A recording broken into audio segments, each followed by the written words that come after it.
Dopo questo intervento continuiamo con Riot Games perché c'è da capire anche, sì, loro parlavano di sostenibilità, bisogna capire anche da dov'è che arriva questa sostenibilità e in particolare cercare anche di capire come investire negli esports, quindi da dove arriva sostanzialmente per questa sostenibilità, creando in questo caso partnership commerciali di successo. Abbiamo con noi oggi un ospite internazionale, adesso. So, please give a great welcome to Simge Erdogan, Business Development and Partnership Manager for Valorant Esports EMEA at Riot Games. Nice to meet you. Nice to meet you. Yeah. Okay. Welcome in Turin and in Italy, first of all. Thank you. First time? Never a first time. Never. But first time in Torino. Okay. I'm excited to be here. Unfortunately, my Italian is not so good, so no language. It's the language of food, perfect coffee. Okay. Football, the actual thing, and of course today, language of esports. Yes, of course. The first thing I want to talk about is the new Valorant ecosystem and how it works. I know you have prepared some. Based on my experience, to be honest, I got a chance to work with many publishers out there, and they are very unique, from mobile publishers to PC game publishers, and of course console publishers. But what really won my heart was what Riot stood for, what the basic thing, what our North Star was. It was always players first. So we want to be this player-oriented company. And when we say that, believe me, it's real. Because when we have to make a decision about anything, about the new ecosystem, about a basic question, or a little feedback we get, it's always, okay, what would players think? That's the same with brands too, with partnerships. So when a partner approaches us and says, okay, this is my strategy, this is what I want to do, I want to become a sponsor, we look at their strategy and, it's great, perfect, but maybe our audience will not see it that way, so we need to become organic, we have to become player-focused. So that's what makes Riot different in my eyes. So let's get back to the topic, Valorant. Carlo made a really good one and shared Harbor with us, the cool GIF. So basically, Valorant is the love letter to our community where we did not have a chance to touch before because we had League of Legends. It's like the big sister, big brother of Valorant. That's how I see it, by the way. And now we have Valorant. It's the second child in the family. It's the hype one, the cool one, the one who gets everything. And learn from the mistakes of the first one. And of course, learn from the wins, the success of the big sister and brother too. So it's a love letter for our community. And yes, our game. Some data, thank you to Nielsen. They shared lovely data with us, even though it was in Italian, I couldn't get it, but we work with them and they are always providing the best. So basically, why Valorant? Why challenges Italy? Why now? Why brands and possible partners should get into the ecosystem today before it's too late? So it's rapidly expanding. 20 million monthly active users. It's growing immensely. And of course, our goal is to create the #1 FPS game ecosystem out there because we're learning and we have the players right next to us. Let's get to the business, the esports ecosystem 23 and beyond. So we have, oops, I'm sorry you can't see that well, but I hope you can now. They have also the other monitors, so don't worry. Today, Carlo and our lovely team, PG Esports, have announced the Challengers League, which is the domestic league in Italy. It will kick off in 23 and beyond. We dare Challenger Leagues immensely because that's where the pure talent rises to where the international leagues are and where actually I am leading the efforts for. So if we don't have the local talents, we will not have the international league. So that's why Italy, that's why Turkey, Spain, each Challenger League is very important and crucial for the ecosystem. And then we go to the top where the champions, the masters, the World Cup or the Championship League final takes place. So by the way, at Riot, we love triangles. So Carlo had some, and I have some too. So basically, the ecosystem is a trial. Grassroots and the road to the top, to pro play. I hope I've covered some of your questions, but I'm going to go into the international league. So hopefully one day we will have an Italian team up here in the international league. So we have 3 major regions: Americas, EMEA, which Italy is part of course, and then we have the APAC,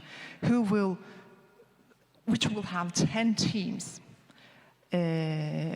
competing for a year in a very big ecosystem where you can see the whole calendar here. So basically, Carlo, me, you, we have a team, right? We're good, we're not bad Valorant players. So what do we do? How do we get there? I'm not so good, so oh God. I trust on you. Carlo, will you carry us? Thank you. So, oh, yeah, okay. All right, then we will not make it to the top. Okay, so basically, the new ecosystem can enable us to get to the champion. So we have a chance, but we have to start at the bottom, the grassroots. So in 24, we will get to have an in-game system integrated into the game. So we basically log in, grind, play, take part in those in-game competitions, and have a chance to eventually go into the Challenger Leagues. So let's say if our team was from Italy, we take part in that in-game competition and rise to the Challenges Italy. And if we win, become the champion in Challenges Italy, then we get to the Ascensions tournament, where we have to compete head-to-head with other domestic leagues. And what happens to the winner, the champion of the Ascension tournament? They rise above, they ascend to the international league. So basically, this is the new ecosystem, very briefly. I hope that kind of covered the question. I think that's all about the competitive part of this story we're talking about today. The next question is about the new not franchising program, but it's a partnership program. What does it mean? You know what I said about learning from League of Legends and developing more, listening to the players. So after giving it a very good thought, and because of the way Valorant is created, we, as Riot Games, decided to create a partnership program. So LEC has a franchise, Valorant has a partnership program. So basically, our dear EMEA lead, Daniel Ringerland, likes to see this as a homeowner is Riot Games, and then we have the tenants, teams. So we want teams to not invest into the league itself, but to their own team and building their own fandom around Valorant esports. Because that's how we believe Valorant esports ecosystem will grow. So it's kind of like shoulder to shoulder, hand in hand, growing together. Yes. That is why we didn't give away or sell slots to teams. We basically said, okay, based on certain qualifications, we would like to have 10 partner teams going forward into 23 and beyond together. This is only for the EMEA region. Then we have Correct. other 10, just to explain to the Exactly. audience. So each region has 10 teams coming from that region. So basically, this is for EMEA. So we have pan-European teams, Spanish teams, French teams, and Turkish teams. So these are our 10 going forward. And eventually, though, each year, one team from Ascension tournament, so it could be Spain, it could be Italy, it could be Turkey, it could be anyone, will ascend to compete next to these teams and stay there for 2 years, and then just get back to their own challenge league. So this is a different format. Yes. And this is what partnership truly is. So speaking the language, building the ecosystem together, and investing in it together. This is what we aimed for. Nice. To build this kind of league, what kind of approaches, right, used with the brands to create this new ecosystem? Oh, it's a simple question, It's right? a simple question, but I just went back. So it's never easy to. I'm sure many of the team owners or team members or agency owners and TOs know how hard it is to get brands to invest in a new ecosystem, or gaming itself or esports itself. It's really a tough job. So luckily we had the experience of League of Legends. So we have brands who knows what Riot Games has created with its partners. And for example, we will do the same in Italy with Challenger Leagues, because we have a working formula, and it worked in League, and after 10 years, it's at the very top now. So now we have Valorant, a similar formula, but I think what we look for, again, the keyword partnership. It's not sponsors, no. I know it's a bit cheesy to say this. Probably everyone is trying to sell that to the brands, but it's the same as we approach the esports teams. They're our partners now. The same approach to our tournament organizers or broadcast operators or production partners. Partnership. And for brands, again, it's partnership. So we are not here for the short run, no. We are here for the long sprint, and we made it happen in League.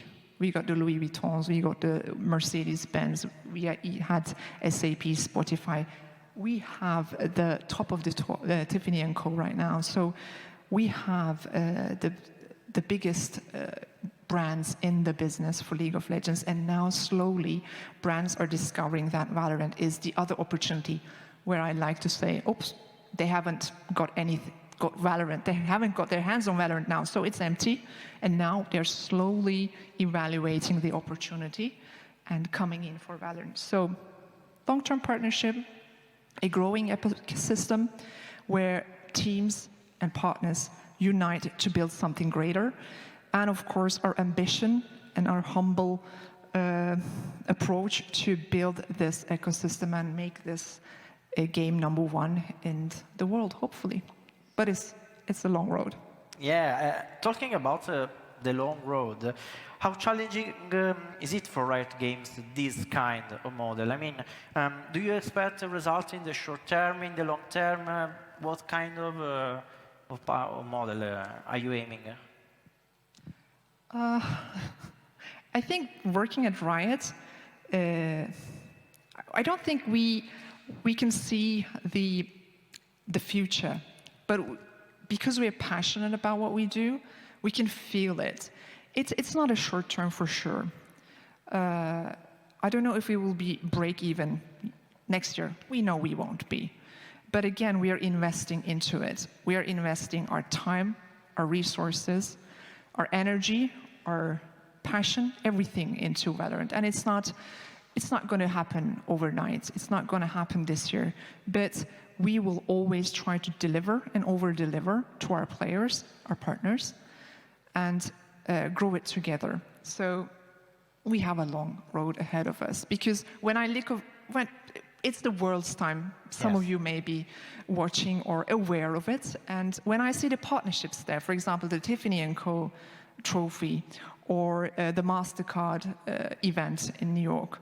So all these new approaches and all these partnerships, it was never easy to get there, right? It always started small, even with KitKat in the EMEA region. I think that's a very good story I would love to share in the upcoming questions, maybe. Yeah. So it's a long road. Before this upcoming question about examples from LEC and League of Legends ecosystem, I would talk about game changers. That is a different kind of ecosystem, I know, and who promotes diversity and inclusivity. I won't ask you anything about the future plans. I know is everything under construction right now. So my question is, has been hard to build a brand around game changers? Is there is something different? Is the same thing, the same approach? So. Only simple question. Yeah, it's a very simple question. Yeah. But it's a passion project for Riot Games, because I remember myself like 10 years ago when I was playing StarCraft. I was maybe I look at my friends back then, and only my male friends used to play video games or console games. So I was kind of like the only girl playing games and loved talking about games. So I felt alone back then. But eventually I found a couple of more of people like me who enjoyed spending time and talking about game. And then I got my own very esports team called Silver Bullet, named after my dog. But yeah, it was so now that's what I mean when I say passion, because I know there are women out there who want to play more, talk more about esports and prove their skills, but they have to compete with a group of male players. My dear friend, the product owner of Game Changers EMEA, she likes to say, is that a skill difference? No, it's not about skill difference. It's about social background distance. Yes. So as women, we don't get to play that much video games. They don't have the opportunities. Exactly. The same opportunities. The same opportunities, exactly. Now, I think Game Changers is about creating that opportunity, creating that space for them to, hey, come on, get in here. This is the program where you can actually thrive together, grow together, and you show your skills together. So this is what we're aiming to achieve. It's an initiative program. And is it the same as VCT? We put it under the same Valorant esports ecosystem. So for us, it's same, but it requires more attention, more awareness. So I think we put it a bit more highly there when we are dealing with it internally. One last question, very simple, this one. How to invest in esports in general? Okay. I know you have some examples. I got 4 minutes, so let me share a story. It's a true story. So basically, there was this person. She was in the gaming business. She was in the advertising business, advertising and marketing. She was not so passionate about it, but she loved creating things. She wanted to become a game developer, but she was not as highly skilled in maths. So unfortunately, opportunity missed. But she was playing games. She was playing games with her online friends. And people thought she was unsocial, but no, she had online friends. So, so they decided to meet for the first time at an event, a local event. Hopefully challenges Italy one day. So they said, okay, let's go to that event and meet there and spend lovely time watching some esports. By the way, it was an esports event. So they met for the first time. They consumed some Red Bulls. They had a great time, and they played on these Asus laptops, and they just had the time of their lives because they were happy, they were engaged, they were watching what they loved playing every night. And then that person realized, oh my God, I want to be part of this. I want to create this.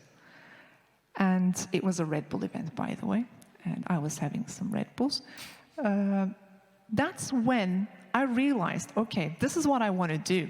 Thank you, Red Bull. And that's when I was like, found my calling.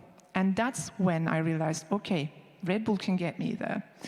And eventually I ended up working at Red Bull, by the way. So it's all about creating that brand awareness. It was just a Red Bull, probably €2, €3, but they got me there. At that esports event, that's when I was hooked. That's when I was really mesmerized because they created this amazing esports event. And then I went to the TCL, the League of Legends local championships. Amazing. The stage, the competition, the passion, and everything. So brands think that it's, just, should we get in there? Is it like worth it? Is it going to be, do I know this? I don't even know the audience. Let's ask Nielsen, how is this audience worth it? Let's get a media evaluation. I am that proof, that one person who realized that that was her calling and she wanted to be there. And she consumes Red Bull, she has an Asus laptop, and she uses Logitech and HyperX. And no, I only have 2. So it really matters. And even with us, even though I'm a writer, I wasn't a writer before. I was just a gamer. It really helped me decide to have that top of mind with brands because they invested in my passion of what I invest my time and money into. That's how they were always ahead from the competition because they cared, they did take the step, and they did jump in to the unknown. And now they are leading the industry. And because they were first, they're getting better prices too. So being a founder is important. Nice lesson. Thank you very much, Simge. It was a pleasure. Thank you very much for everybody coming here. Thank you. Pleasure meeting you. Thank you too.